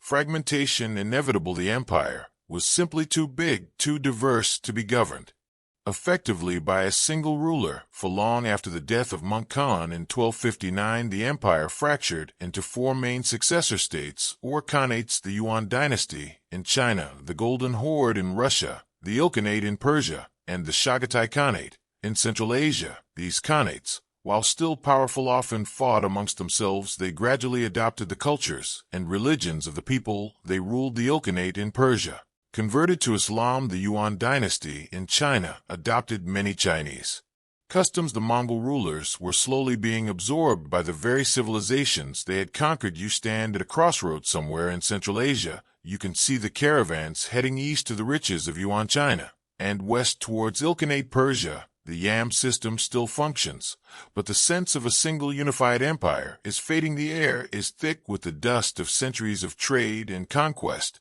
but also with the tension of a family at war with itself. The legacy of the Mongols is a complex one, of terror and destruction, but also of connection and exchange. They were the last and greatest of the great steppe empires, a force that redrew the map of the world and inadvertently brought East and West closer together than ever before. But as their power wanes in the Middle East and Anatolia, a new power is rising from their ashes, a Turkic group that will build an empire on gunpowder and faith, destined to last for over 600 years. The Ottomans are waiting in the wings. The vast open steppe of the Mongol heartland recedes, and you find yourself in the rugged landscape of Anatolia in modern-day Turkey. The power of the Mongol Ilkhanate here is waning, leaving a patchwork of small Turkic principalities, or beyliks, vying for control. In the vacuum, you are drawn to one of these small states, led by a chieftain named Osman. From his small domain will rise one of the most powerful and enduring empires in history, the Ottoman Empire. You see their early warriors, the Ghazis, driven by a potent mix of Islamic faith and a warrior code. They fight against the weakening Byzantine Empire, pushing its borders back bit by bit. But the Ottomans are pragmatic and adaptable, much like the Romans or Mongols. Before them, they learn from their enemies, and they innovate as their state grows from a small principality into a burgeoning empire. The sultans faced the same challenge that the Abbasid caliphs did: how to create a military force that is loyal only to them, not to powerful tribal chiefs or regional nobles. Their solution is as brilliant as it is ruthless: the Divserm system, also known as the child levy. You are in a small Christian village in the Balkans region, now under Ottoman control. Ottoman officials have arrived to implement the Divserm. They will select a number of the strongest and most intelligent young boys from the village, taking them from their families as a form of tax. It is a heartbreaking scene, a moment of profound loss for the families, but for the boys it is the beginning of an extraordinary and arduous journey. These boys are taken to the capital Istanbul, converted to Islam, and given the finest education the empire can provide. They are taught Turkish, Arabic, the Quran, science, and administration, but most importantly, they are trained for war. They are forged into an elite military corps utterly devoted to the Sultan. They are the Janissaries, the New soldiers, you watch them on the training grounds of Istanbul. Their discipline is absolute, a stark contrast to the more free, spirited Ghazi warriors. They are trained to be the first professional standing infantry army in Europe since the Roman legions. They are masters of the bow, but they quickly adopt and master a new and decisive weapon, gunpowder. Their primary weapon becomes the musket, and they drill relentlessly in its use, firing in coordinated volleys that can shatter a cavalry charge or decimate enemy infantry formations. They are a modern army. In a medieval world, their uniform is distinctive, a tall white felt hat. The Bork is symbol of their unique status. They are forbidden to marry or engage in trade, at least in the early centuries. Their entire life is the core. Their only family is their comrades, and their only father is the Sultan. This system creates a force of incredible fighting prowess and unwavering loyalty. They are the Sultan's personal property, his elite shock troops, and the instrument with which he will expand his empire and maintain his absolute authority. A mainstream historical fact is that the Janissaries were the first modern standing army in Europe. Their use of gunpowder weapons on a large scale, combined with their intense discipline, gave the Ottomans a significant military advantage over their European and Middle Eastern rivals for centuries. But life as a Janissary wasn't all just grim discipline and warfare. A quirky tidbit is their deep connection to food and their famous soup cauldrons. Each orda or company had its own massive kazan or cauldron, which was a symbol of its identity and honor. The loss of a cauldron in battle was the ultimate disgrace. If the Janissaries were displeased with the Sultan's policies or their pay, they would overturn their cauldrons in the palace courtyard, a powerful and symbolic act of protest known as overturning the cauldrons. It was a surefire sign that a rebellion was brewing and that the Sultan was in deep trouble. And this unique institution naturally sparks a scholarly debate, as historians still argue whether the Devshirme system should be viewed as a brutal form of slavery or as a unique path of upward social mobility for its subjects. While the boys were taken from their families against their will, the system gave them an opportunity to rise to the highest positions in the empire. Many Janissaries and other Devshirme recruits became Grand Viziers, governors, and generals, based purely on merit. A level of social mobility that was almost unheard of in the rigid aristocratic societies of contemporary Europe. You see them standing guard at the Topkapi Palace in Istanbul, their faces stern, their muskets held perfectly. They are a symbol of the Sultan's power, of force created through a remarkable and ruthless system of human engineering. They are the sharp edge of the Ottoman state, the key to its conquests and its long survival. But these elite infantrymen are just one part of the Ottoman military machine. Their true power, the one that will shatter ancient walls and topple empires, comes from their mastery of another form of gunpowder technology. The disciplined ranks of the Janissaries, with their muskets and their overturned soup cauldrons, represent the cutting edge of Ottoman infantry. But the sound that truly defined the empire's power was not the crack of 1,000 muskets, but the earth-shattering roar of its cannons. You find yourself now outside the legendary walls of Constantinople. In the year 1453, the once mighty Byzantine Empire has been reduced to little more than this single city, a Christian island in a sea of Ottoman territory. But its walls, the great Theodosian walls, are the most formidable fortifications in the world, a triple line of defense that has repelled dozens of sieges for over 1,000 years. They are a symbol of permanence, of the enduring legacy of Rome. But the young Ottoman Sultan Mehmed II, a man of boundless ambition and intellect, is about to bring that legacy to a thunderous end. You see his army spread out before the city, a vast force of soldiers and Janissaries.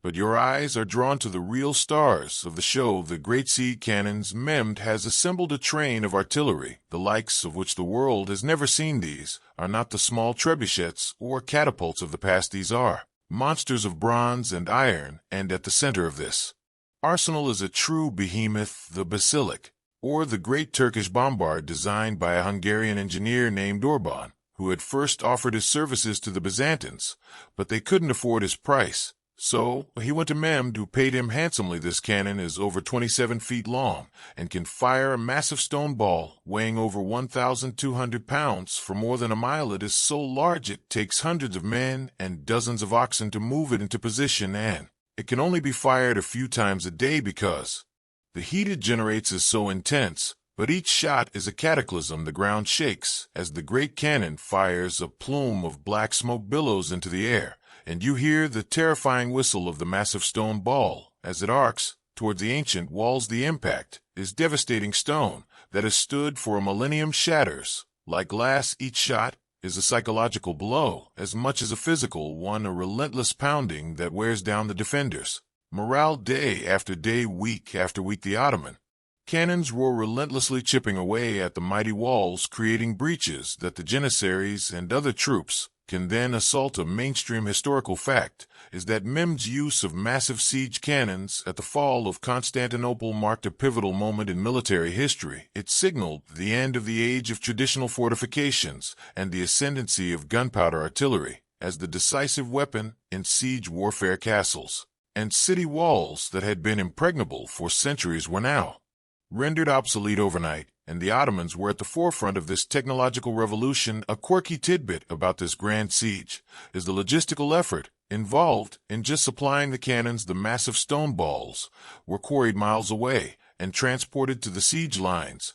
and the amount of gunpowder needed was immense. The Ottomans had to establish what was essentially a massive industrial operation on site just to keep their guns firing. It's a testament to their organizational skills that they could sustain such an intense bombardment for 53 days. It wasn't just about having the big guns, it was about having the supply chain to support them, and this great event has long been a subject of scholarly debate, as historians still argue whether the fall of Constantinople was primarily a military triumph of Ottoman technology and numbers, or a result of the terminal decline and isolation of the Byzantine Empire, which had been fatally weakened by centuries of internal strife. And the Fourth Crusade, was it a case of Ottoman strength or Byzantine weakness? By this point the city's defenders were a tiny force, vastly outnumbered, and receiving little to no help from the Christian West. Perhaps the outcome was inevitable regardless of the size of the cannons.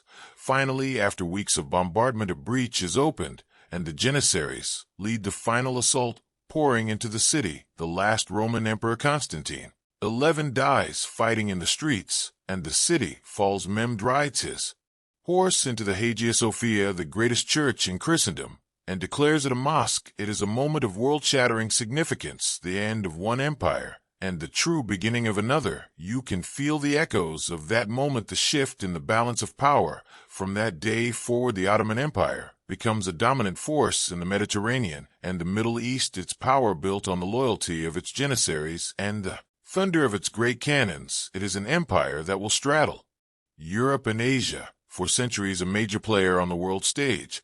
But as the Ottomans consolidate their power in the East, a new kind of conqueror is sailing west from the Iberian Peninsula, heading towards a new world they have no idea exists. The thunder of Mehmed's cannons fades into the endless whisper of the wind, and to see the world of old empires and ancient walls feels distant, now a memory on the far side of a vast and terrifyingly empty ocean. You are on a small wooden ship, a caravel, groaning and creaking as it plows through the blue-black waters of the Atlantic. You have left the old world behind, a world of Janissaries and sultans, and have sailed for weeks into the unknown, motivated by a powerful cocktail of piety and piracy, the promise of gold, glory, and God in whatever order you find most convenient. You are a conquistador, a product of the Spanish Reconquista, a hard man from a hard land looking for fortune at the edge of the world. After what seems like an eternity, land appears a green and vibrant shore unlike anything you have ever seen. The air is thick, humid, and alive with the sounds of strange birds and insects. This is a new world, and you and the few hundred men with you are about to bring the old world's fury down upon it. You march inland, and what you find defies belief. You encounter civilizations of immense scale and sophistication. The Aztec Empire, with its magnificent capital Tenochtitlan, city of pyramids and causeways larger than any city in Europe, built on a lake of Venice of the Americas, but far grander. You are impossibly outnumbered, hundreds of you against millions, but you have advantages so profound they seem almost supernatural. You have steel, your Toledo steel sword, and your polished breastplate can easily turn aside the weapons of the Aztec warriors. Their primary weapon is the macuahuitl, a wooden club edge with razor-sharp obsidian blades. It is a fearsome weapon, capable of inflicting horrific wounds, but it shatters against Spanish. Still, you have the horse, an animal these people have never seen. To them, a man on horseback is a terrifying mythological beast. A single cavalry charge can scatter thousands of warriors who have no concept of how to fight such a creature. You also have gunpowder. Your arquebus is a clumsy and inaccurate weapon that takes about 3 business days to reload, but the sound, the flash, the smoke, it is the thunder of a vengeful god. To people who have never known anything like it, it is a weapon of pure psychological terror. These are your visible advantages, but your most powerful ally is an invisible one you carry in your very blood and breath. It is disease, smallpox, measles, influenza, illnesses that were common in Europe but are completely alien here. The indigenous populations have no immunity, and the results are apocalyptic. It is a mainstream historical fact that European diseases wiped out an estimated 90% of the indigenous population of the Americas in the decades following contact. It was a biological catastrophe on a scale never seen before or since. Plagues swept through cities and villages far faster than your small army could march, killing emperors, warriors, and commoners alike, leaving behind a hollowed-out society that was often too weak and demoralized to mount an effective resistance. Your greatest weapon was one you never even knew you were wielding, and to add to this terrifying arsenal, you have another horrifying tool. A quirky tidbit of the conquest is the Spanish use of war dogs. Large, powerful mastiffs and wolfhounds were bred for battle, sometimes fitted with spiked collars and cotton armor, and unleashed upon native warriors. They were trained to tear men apart, creating panic and chaos in the enemy ranks. Not the kind of good boy you'd want to meet in a dark alley. And it's here, amid this shocking collision of worlds, that a crucial scholarly debate still unfolds, as historians still argue whether the Spanish conquest was truly a victory of a few hundred Europeans over mighty empires, or if it was more accurately a massive civil war within those empires that the Spanish simply exploited and tipped the balance. Of Hernán Cortés did not conquer the Aztec Empire with 500 men. He did it by making alliances with tens of thousands of warriors from subject peoples like the Tlaxcalans, who were tired of Aztec domination and saw the Spanish as a tool to overthrow their oppressors. The Spanish were the catalyst, the decisive factor, but they were riding a massive wave of internal resentment. You are a part of this maelstrom, a tiny gear in a vast machine of change. You are witnessing the toppling of empires, not by a massive legion or a horde of horsemen, but by a handful of audacious men armed with steel guns, horses, and the unseen horror of disease. The gold and silver that will flow from these conquered lands will flood into Spain, making it the wealthiest and most powerful nation in Europe for a time. But this new wealth and these new global commitments will require a new kind of army back in Europe, an army to defend Spanish interests and dominate the battlefields of the old world, an army that will combine the old ways with the newer formation known as the tercio. The immense wealth of gold and silver flowing from the shattered empires of the New World floods into Spain, not just to build grand cathedrals and palaces, but to fund its vast and bloody ambitions back in the Old World. You leave the humid jungles and high mountains of the Americas and find yourself on the muddy, cold-soaked plains of Flanders or the sun-baked fields of Italy. The battlefields of Europe are where the great powers of the age clash, and Spain needs an army worthy of its new status. As a global superpower, this army will be the most feared infantry formation in Europe for over a century. You are now marching in its ranks as part of the legendary Spanish tercio. The word means a third, possibly referring to an old plan to divide armies into 3 parts, but it has come to mean a force of terrifying professional discipline and effectiveness. You are not a conquistador fighting disorganized and technologically outmatched foes anymore. You are a professional soldier facing the best armies that France, the German states, and the Dutch rebels can throw at you. The tercio is a revolutionary concept, a perfect marriage of old and new warfare. It is a mixed formation of pike and shot, a walking fortress, a bristling hedgehog of death. At the core of the formation is a large solid square of pikemen, thousands of them, holding long 18-foot pikes. much like the old Macedonian sarissas, forming a dense forest of steel points that is virtually immune to a cavalry charge. No horseman in his right mind would charge that wall of sharpened steel. It would be a suicide run, but positioned at the corners of this great pike square in sleeves or bastions are the soldiers wielding the future, the arquebusiers, and later the musketeers. You are one of them, and your job is a slow and dangerous one. You step out from the protection of the pikes, level your heavy firearm at the enemy, and fire a deafening roar, a cloud of acrid black smoke, and hopefully a lead ball that finds its mark. Then you retreat back behind the safety of the pike wall to begin the painstaking process of reloading, measuring powder, ramming the ball, seating the wadding. It's a process that could take minutes, all while the battle rages around you. This symbiotic relationship is the key to the tercio's success. The pikemen protect the vulnerable shooters while they reload, and the shooters break up enemy formations with their firepower, sowing chaos and death from a distance. Before they even reach the Spanish line, it is a slow-moving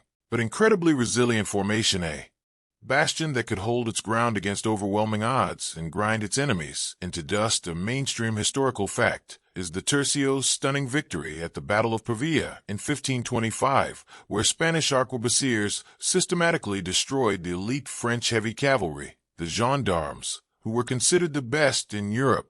This battle proved that the age of the armored knight was well and truly over, and that disciplined gunpowder infantry now ruled the battlefield. The men of the tercios were volunteers, career soldiers, who took immense pride in their profession. They were a mix of grizzled veterans and new recruits drawn from all over the vast Spanish Habsburg Empire, and they were notorious for their swagger and their sense of honor. A quirky tidbit is the incredible importance placed on appearances. Even on campaign, these soldiers would spend what little pay they got on flamboyant clothing, plumed hats, silk sashes, and elaborate doublets. They saw themselves as the military elite of the world, and they dressed the part, which must have been a real hassle to keep clean in the mud of the Low Countries. And this brings up the issue of their pay, which was famously often months or even years in arrears, leading to frequent mutinies, sometimes with devastating consequences, like the infamous Spanish Fury at Antwerp in 1576, where unpaid troops sacked the city. And of course, a complex system like this invites analysis, as historians still argue whether the eventual decline of the tercio in the mid-17th century was due to tactical obsolescence or the systemic failure of the Spanish state that supported it. Did formations become too rigid and unwieldy to counter the more flexible linear tactics and faster-firing muskets of rivals like the Swedes under Gustavus Adolphus, or was the problem simply that Spain was bankrupt and overstretched, unable to recruit, train, and pay the high-quality soldiers the system required to function effectively? The famous defeat at the Battle of Rocroi in 1643 to the French is often cited as the end of the tercio's dominance, a symbolic moment where the old Spanish square was finally broken by new French tactics. It was probably a combination of both a system that was slow to adapt and an empire that was crumbling under its own weight. But for a century and a half, the Spanish tercio was the apex predator of the European battlefield, the embodiment of Spanish power, a grim, relentless, and beautifully dressed killing machine. You can almost feel the weight of the pike in your hands, the camaraderie of your comrades in the camerata, your small group of tentmates, and the unshakable belief that you are part of the greatest army on earth. But the era of Spanish land dominance was passing, and a new kind of power was rising, one based not on pike squares and muddy fields, but on wooden walls and the mastery of the sea. The disciplined squares of the Spanish tercio, their pikes and muskets dominating the land, begin to feel less relevant as a new kind of global power emerges, one that understands that true world dominance doesn't come from marching across continents, but from controlling the vast oceans that connect them. You leave the muddy battlefields of Europe behind and find yourself on the heaving deck of a massive wooden warship. The air is saturated with the smell of tar rope and salt spray. This is HMS Victory, or a ship just like it, a first-rate ship of the line, the pinnacle of naval technology in the 18th and early 19th centuries, and the instrument that will allow a small island nation to build the largest empire in history. You are in the Royal Navy of the British Empire. Around you is a floating wooden fortress, a city in miniature, with a crew of over 800 men. It is a masterpiece of engineering built from thousands of oak trees and miles of rope. Its 3 towering masts carry an acre of sail, allowing it to harness the wind and project power across any ocean on the globe. But its true purpose is revealed in the rows of cannons that poke from its gun ports, over 100 of them on 3 separate gun decks. These are not the massive, clumsy siege cannons of the Ottomans, designed to batter down walls. These are smaller, more nimble 32-pounder and 24-pounder guns designed for one thing: ship-to-ship combat. The British sailor you stand beside is a product of a brutal and efficient system. He might be a volunteer lured by the promise of prize money, or he might have been pressed into service, snatched from a tavern or a merchant ship by a press gang. Life at sea is hard. The work is dangerous. The food is monotonous, hardtack and salted meat, and the discipline is iron flog for minor infractions.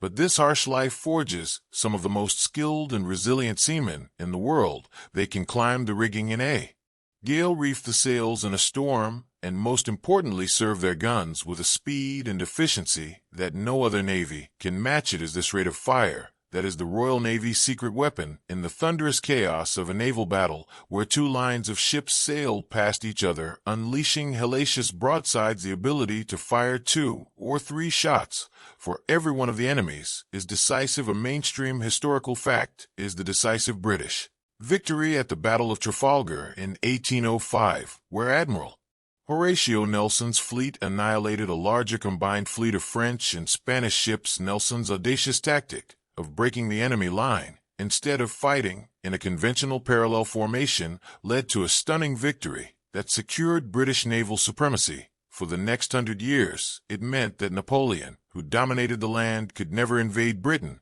and it gave Britain uncontested control of the world sea lanes. This control of the sea was the foundation of everything. It allowed Britain to build and maintain a global empire, to move troops and supplies to any corner of the earth, and to protect its vast network of maritime trade, which was the source of its wealth and power. The Royal Navy was the shield and sword of the British Empire, a force that could blockade entire continents and isolate its enemies. The Navy became a part of the national identity, a source of immense pride. A quirky tidbit about life in the Royal Navy is the origin of the term feeling groggy. In 1740, Admiral Edward Vernon, known as Old Grog because of his waterproof grogram cloak, ordered that the sailors' daily rum ration be diluted with water to reduce drunkenness. This watered-down rum was nicknamed grog, and the feeling of being slightly off-kilter from drinking it or from the motion of the sea eventually gave us the word we use today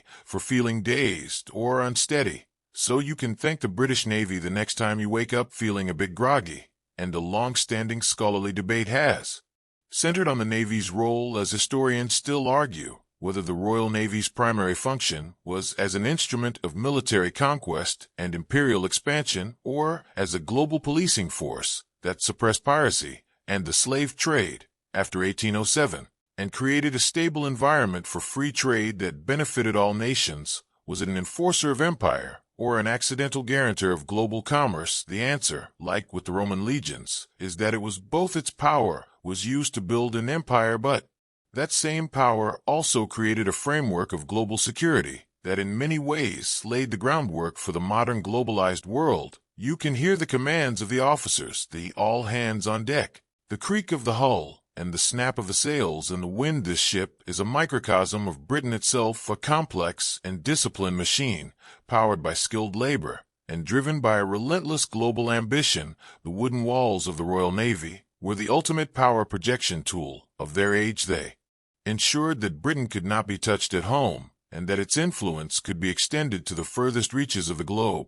They were the key that unlocked a truly global empire, one on which the sun would famously never set. The mighty ship of the line is the vessel of empire, but it cannot hold territory on its own. It is the taxi that delivers the fist. You step off the gangplank onto solid ground, once more, this time in a sun-baked cantonment in British India. The air is thick with the smell of curry dust and damp wool, and standing before you on the parade ground is the other half of Britain's imperial power, the infantryman, the legendary Redcoat. He is an iconic and slightly absurd figure, his bright red coat making him a perfect target on any battlefield of choice, made not for camouflage, but for morale and control, to intimidate the enemy and to allow officers to spot their own men through the thick black smoke of battle. His white crossbelts are a logistical nightmare for laundry day, but they gleam in the sun, a testament to the spit-and-polish discipline that defines this army. His weapon is the Brown Bess, a smooth-bore flintlock musket. It is wildly inaccurate beyond 50 yards,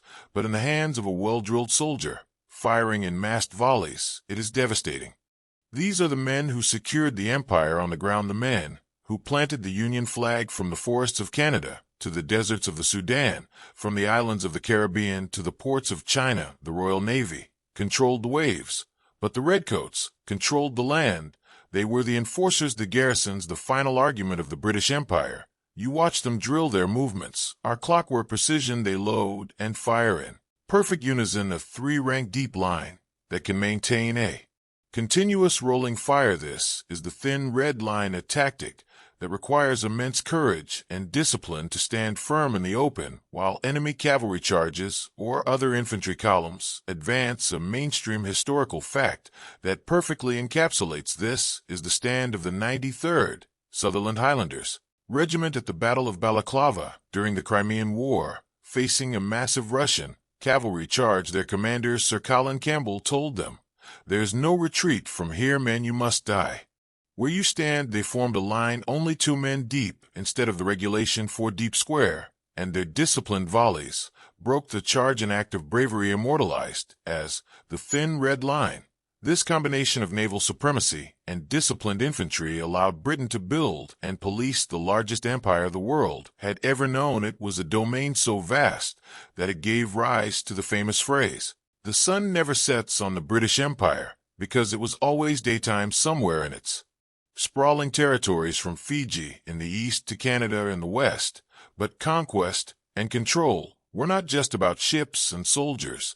There was a third and perhaps most crucial element: shrewd administration. You see it in the quiet offices of Calcutta or London, a vast bureaucracy of clerks and officials who ran the empire with ledgers and memos and an endless supply of tea. A quirky tidbit of this administrative age is the very origin of the term red tape. Official British government documents and legal papers were traditionally bound together with a red or pink ribbon to keep them organized. This practice became so associated with the slow and complex workings of the bureaucracy that red tape became a global shorthand for excessive regulation and administrative delay. The real weapon of the empire wasn't just a musket, it was the filing cabinet.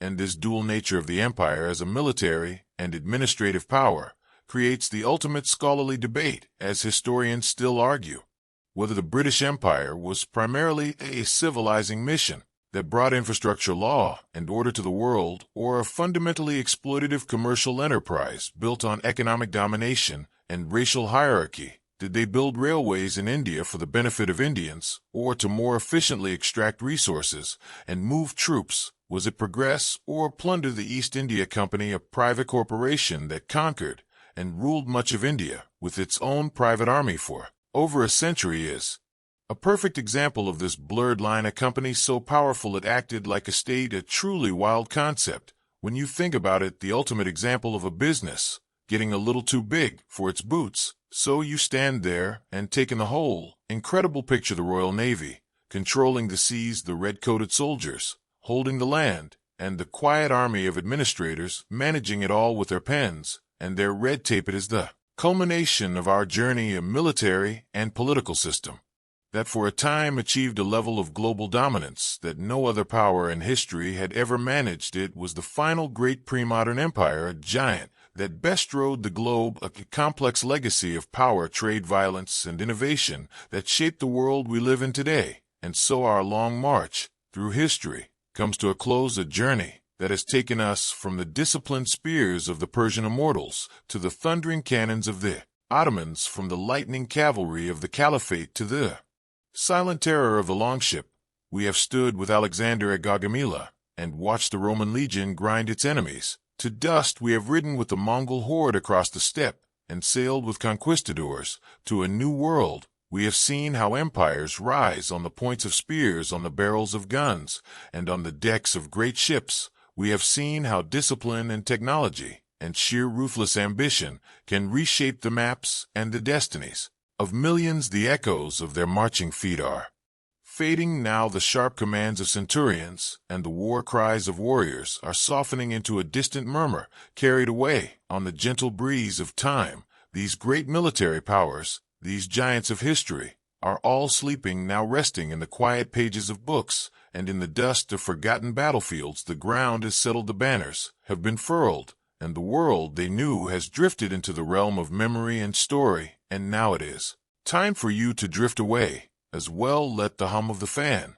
be the only sound you hear. Let the weight of your blankets be the only pressure you feel. The stories are over, the journey is done. Just the gentle quiet of the night remains. Allow your own thoughts to soften and fade, just as the mighty empires did, letting the peace of this moment settle over you as you slowly, gently drift into a deep and restful sleep.